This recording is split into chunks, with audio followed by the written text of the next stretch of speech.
So, seamless linking device, I Am Mother. As I mentioned, 12 years we've been busting our ass as film podcasters. Did you see how that time has paid off? We may have given up lately. I'm not sure what's going on. So it's another Netflix science fiction film. Wait, no, come back. It might not be another Mute or Cloverfield Paradox or The Titan. It might be another Annihilation or... Okay, the odds aren't good, I'll admit. Here, in a Fallout-esque vault, a robot who will come to know as Mother, voiced by Rose Byrne, hatches a human egg child who will in the fullness of time grow up to be Clara Regard's daughter. There's been an extinction-level event of some non-specific contagion, maybe, we're told, or alluded to at least, and Mother seeks to raise a new generation of Earthlings in the safety of the sealed vault. Daughter is a practice run, so to speak, before hatching a new batch. As such, Daughter was being trained in the difficult areas of philosophy and empathy and will be tested on her progress. Just for fun, you understand, nothing sinister at all. However, the equilibrium of the vault is thrown when a strange woman appears at the door in the shape of Hilary Swank's woman. Look, script. Names are a thing you can use.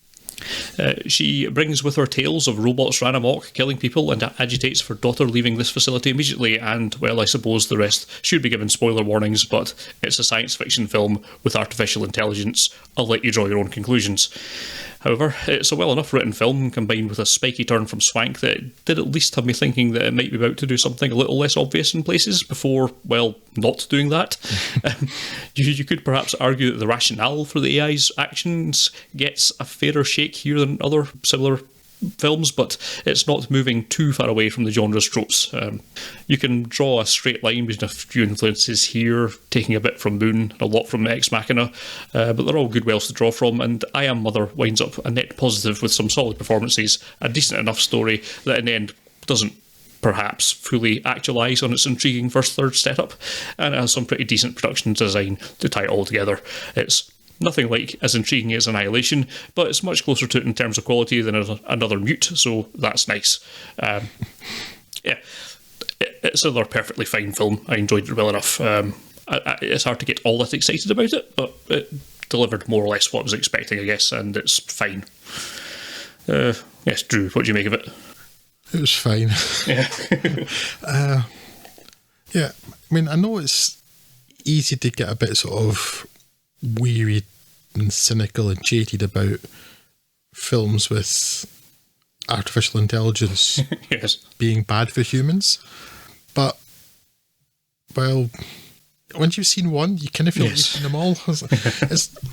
I'm sometimes conscious of the fact that we've been on Earth's Earth for like 8 or 9 millennia now. Yeah.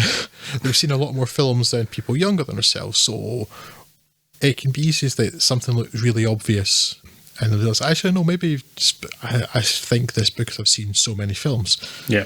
But when it comes to this particular trope, well, no, Yes. it's like you've seen a film or heard of any other film, you know that it's likely. Yes. And I suppose we should be grateful that it didn't have a red glowing eye. May as well have done, because you knew where the film was going, and I would have liked it to have gone somewhere different. Yeah. It's especially because the last action of the film it angered me, quite frankly, because it didn't make a whole lot of sense, and also it undercut any other possibility for anything else happening earlier. Yeah. Yeah, that was weird, because there are other bits of the world building that left me with questions. Why is this robot human shaped? Yeah. And it's there to raise humans, but unless it looks like a human, it could look like anything. I don't. So sort of kind of mechanical questions like that. Sort of strange production, like why it would have that, and then why all the great plans can be undone by the fact that an adolescent's curious and slightly rebellious. But that's entirely unprecedented. But I don't know, that last bit of the film almost makes it seem like that was intended to, and that's just stupid. But it's, it looks nice, it's well produced, it's interesting. It's not as clever as I think it thinks it is. It's not asking any big questions, it's not really exploring the human condition or anything in the way that it would be nice if it did. Yeah. But again, it's not Mute. Yeah. So I'm grateful for that.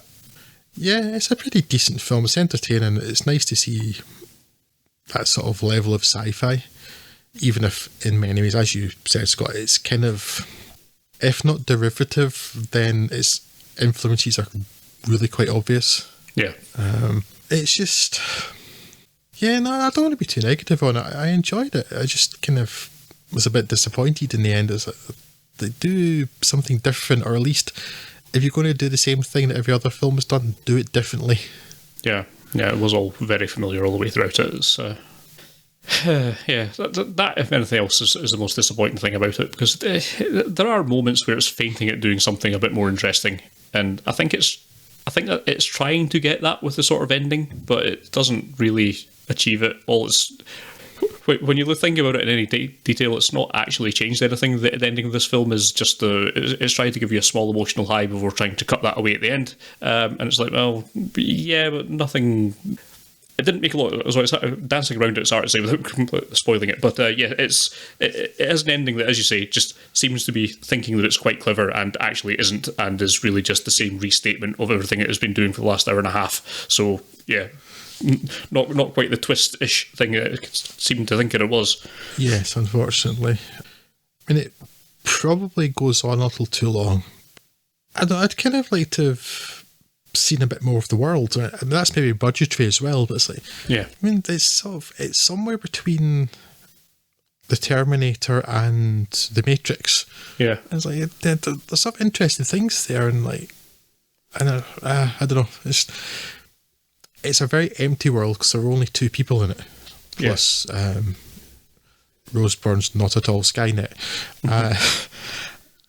But again, sometimes that's budgetary too.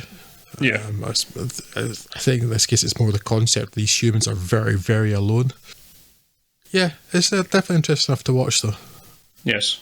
So I really tried not to talk it down. I did enjoy it. Just I'm more frustrated because I'm dissatisfied by it. I want more. Not so much that it's a bad film. It's like I just wish it was a better film. Yeah, that it has intriguing elements spotted around in it that you kind of wish it got its teeth into those rather than just reverting back to the standard AI story at the end. A little disappointing in that regard, but yeah, it's very well executed in what it's doing. It's just something that I've seen executed many times before, so no matter how well it can do it, it's just felt awfully familiar. But yeah, again, the more I talk about it, the more negative I'm sounding, but I didn't really mean that. It's an enjoyable enough film, and it's worth spending 2 hours, was it? Ish. It's about 2 hours, I think. Yeah, so it's an entertaining enough 2 hours, and it's well worth popping on your Netflix queue for some point if you've any interest in science fiction. Yeah, it may seem familiar, but that's not necessarily a terrible thing. Yeah, solid film, but yeah, hard to get too excited about. Yeah. Yes. Sometimes you take what you can get, particularly again when it comes to Netflix and their track record with yes science fiction. Just not brilliant.